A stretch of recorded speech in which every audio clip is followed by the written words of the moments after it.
speaking of love all, you and Brooklyn having this tremendous effort going here during the coronavirus. How it is that your Weisenheimerishness in a press conference made Brooklyn fall in love with you. I love this story. Well, one, Roger still got the mop on top. That's a good thing. The only person who was had a better success rate on Sundays for a while there was Jesus. You know, it's interesting. I mean, listen, that's an example of you knowing what you can ask a certain player, Roger reacting like he should, people being able to have a good time with each other in tennis. It is, and especially now you realize that we don't all see each other all the time. We're not in constant communication, but we are kind of this traveling family that's been split up. And I feel like that clip, while kind of a very simple example, is actually a great example of kind of our crazy world. Can you tell the story about why Brooklyn Decker first noticed you? What it was in that press conference that made her think, "Oh, this is going to be a good guy"?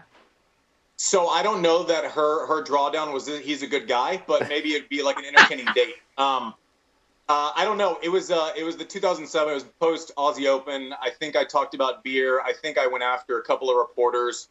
I don't know what it was, but I think she was. No, I think she was curious about it. But one thing she doesn't want is boredom. She's kind of allergic to it. So maybe in that moment she thought she wouldn't be bored at least. That's worked out.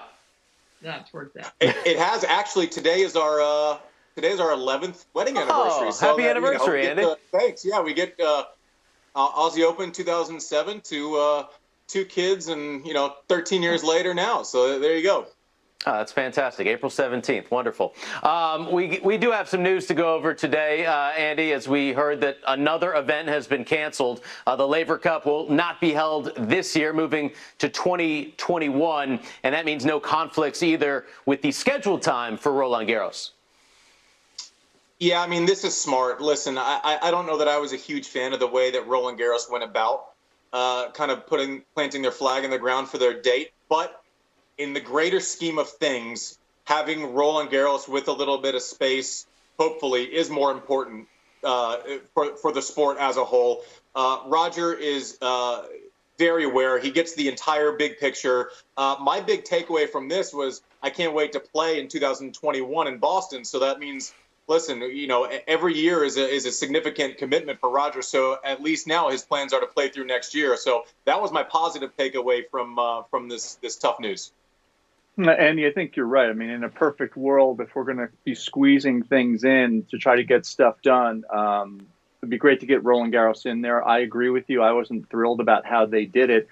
And for Laver Cup, look, it's at the beginning when it came out, I was a little unsure if it was going to be a great event or not. And I've got to say, it's one of the most amazing events that I've been to and I've watched. But also, because they're indoors, I think that has a lot to do with the decision. Don't you think so?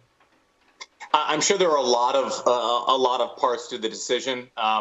Again, Roger being conscious of kind of the greater good for the sport is again, like Rafa at the beginning in his clip with how generous he is for his time and trying to support COVID-19 patients in his home of Spain. Roger getting the bigger picture. For someone who is as iconic as he is, he is this weird mix of understanding what he is, knowing his value, but also viewing himself on a humble level also. So not surprising at all. But to your point, like just to comment on the Laver Cup, what they do with it seems like they've really kind of put their thumb on the progressive parts of the event. I watch tennis telecasts sometimes, and I wish something was way different than it was 20 years ago.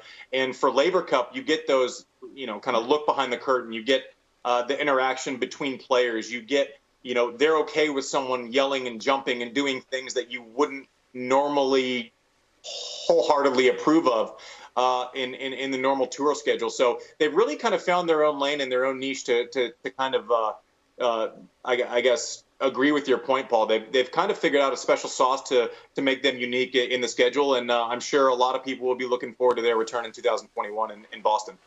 Absolutely, and you get to see Roger and Rafa play doubles together, which is amazing. Roger, brought back this volley challenge, but Cara Black was the OG, Andy. Take a look at this.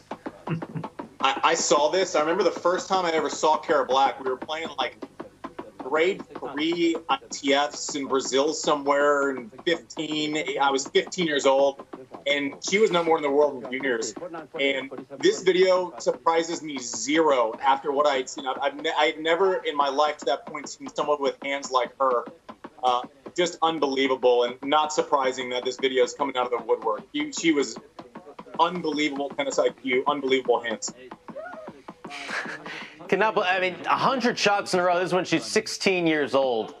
Just incredible talent. Ended up winning 10 Grand Slam titles, being the number 1 ranked doubles player in the world. Cara Black just getting it done well before the backboard challenge. And we got another one for you, Andy.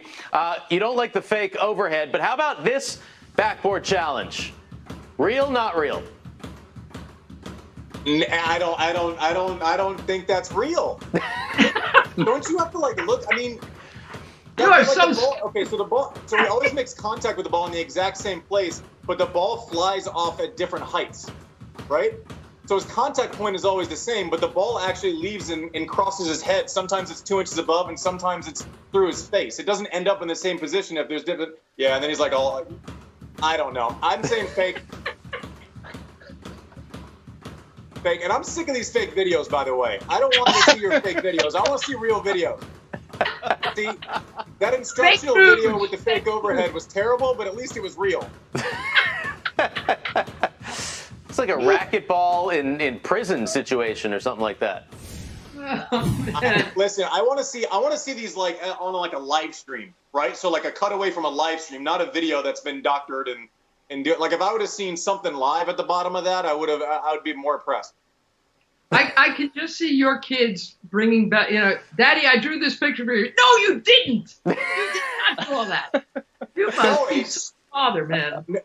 Mary, that's where you're incorrect. Everything my kids do is fantastic. It's all brilliant. Yeah, good.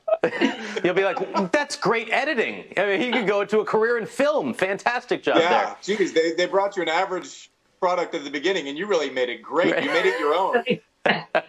That's good parenting right there. On a serious note, Andy, we had some news about financial support for some of the lower-ranked players, reportedly getting together, the tennis organizations, to offer $10,000 to players ranked between 250 and 700 in the world. What's your reaction to that?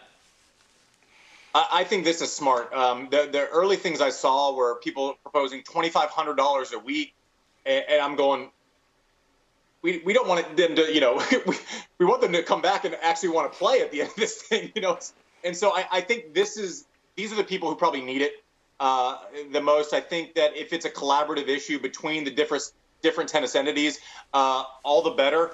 I think this is great news. Now, ideas are easy. Pulling the funds, figuring out where they're coming from, figuring out a way to organize them, figuring out a way to distribute them, as we've seen on bigger issues than struggling tennis players, is not the easiest thing to do. But if this comes to fruition, man, what a big deal, and props to the people involved. All right, Andy, it is always a pleasure. Happy anniversary to you and Brooke. Stay safe, stay healthy, and look forward to seeing you on Monday. She should be given a medal for 11 years of this. Enjoy it, my friend.